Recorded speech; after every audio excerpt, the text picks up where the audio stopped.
जनसंवाद न्यूज, सत्य आणि विश्वासाची बातमी। मुंबईजवळील थंड हवेचे ठिकाण म्हणून प्रसिद्ध असलेल्या माथेरानमध्ये आजपासून बेमुदत बंद पाळण्यात येतोय।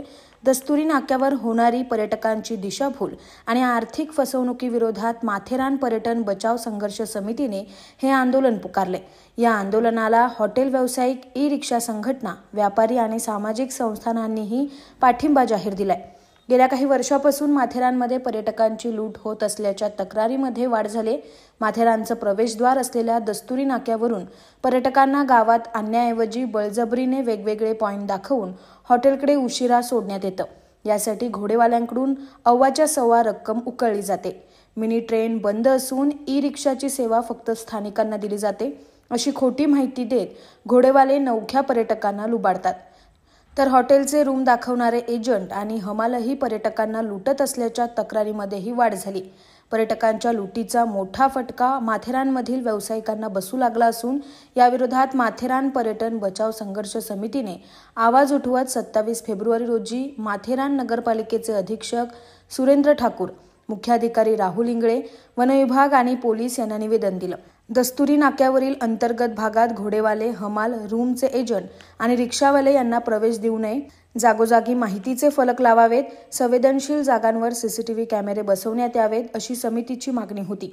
मात्र 18 दिवस उलटूनही प्रशासनाने याकडे दुर्लक्ष केल्याचा आरोप करत आजपासून माथेरानमधील सर्व व्यावसायिकांनी प्रशासनाविरोधात कडकडीत बेमुदत बंद सुरू केला आहे। या आंदोलनात रानमेवा विकणाऱ्या आदिवासींपासून दुकानदार, ई-रिक्षा चालक, टॅक्सी चालक मालक संघटना आणि हॉटेल व्यावसायिक सहभागी झालेत।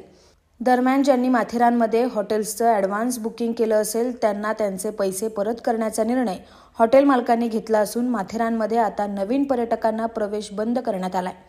टॅक्सी चालक मालक संघटनेनं या बंदला पाठिंबा दिल्यानं नेरळमधून पर्यटकांना टॅक्सी चालक माथेरानला आणणार नाहीत, तर खाजगी वाहनाने माथेरानकडे पर्यटकांना नेरळमध्येच थांबवलं जाणार आहे। पण पर्यटकांची फसवणूक कायमची थांबवण्यासाठीच हे पाऊल तमाम माथेरानकरांनी उचलले आहे। हा प्रश्न सोडवण्यासाठी प्रशासनाकडे वारंवार पाठपुरावा केला। मुदत दिली तरीही तोडगा निघत नसेल तर आंदोलन हाच अखेरचा पर्याय आहे, असं यावेळी माथेरान पर्यटन बचाव समितीचे मनोज खेडकर यांनी सांगितले। माथेरान टॅक्सी स्टँड जे आहे, तिथे दस्तुरी नाका म्हणतात, तिथे पर्यटक आल्यावर त्यांना ज्या प्रकारे घेरलं जातं आणि त्यांच्यावरती ज्या प्रकारे सर्वजण घेरून बंबार्डिंग करतात माहितीचे की इथून तुम्हाला फक्त घोड्यांचीच उपलब्धता आहे, ई-रिक्षा बंद आहे, किंवा तो एक बोर्ड आहे तिथे घेऊन जाऊन त्यांना सांगितलं जातं की अशा प्रकारे आमचे रेट आहेत आणि तुम्हाला, आणि ते वेगळ्या गेटने त्यांना घेऊन जातात। ह्या सगळ्यामुळे पर्यटकांची फसवणूक होते।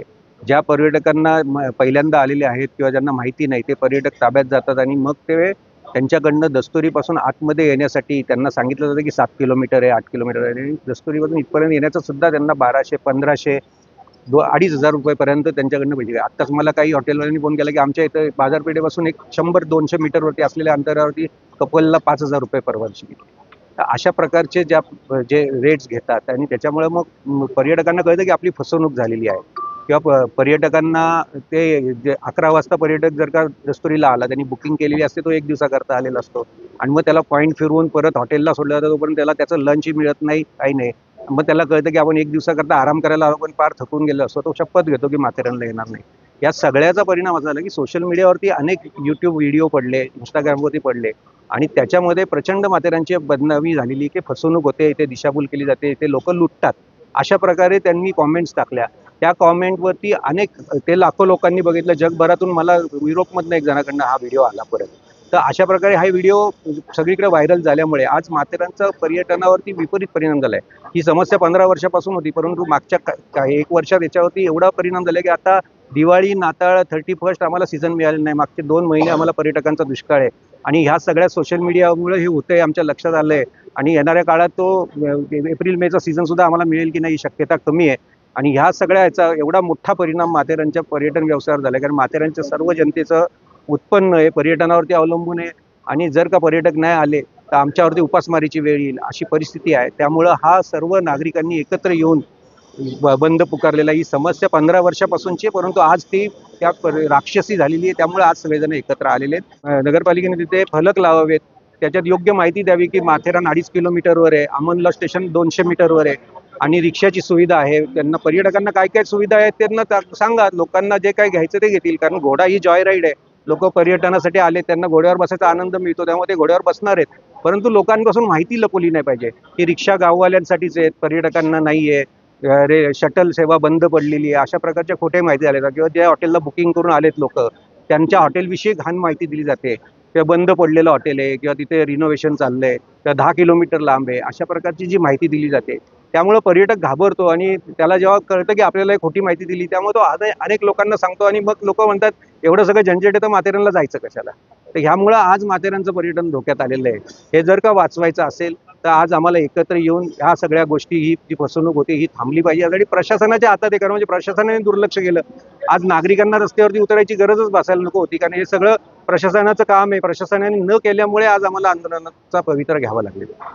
संवाद न्यूज, सत्य आणि विश्वासाची बातमी. आजच सबस्क्राईब करून बेल आयकॉनला क्लिक करा आणि पहा ताज्या घडामोडींचा अचूक अंदाज आपल्या मोबाईलवर.